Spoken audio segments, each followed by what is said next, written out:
Tanda seseorang bahagia meski dibilang kayak orang susah. 1. Orang yang bahagia menghargai hal-hal kecil dalam hidup dan tidak tergantung pada kekayaan materi. 2. Mereka merasa puas dengan kesederhanaan dan tidak merasa perlu memiliki barang mewah untuk bahagia.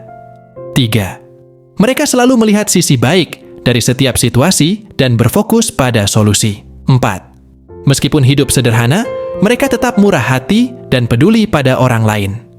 5. Mereka tidak menyimpan dendam dan mampu melepaskan beban emosional untuk kebahagiaan. 6. Mereka menjaga hubungan yang kuat dan menganggapnya lebih berharga daripada harta benda. 7. Mereka mampu menjaga keseimbangan hidup dan tetap tenang menghadapi tekanan. 8. Mereka menemukan cara kreatif untuk menikmati hidup dan menjadikan rutinitas lebih menyenangkan.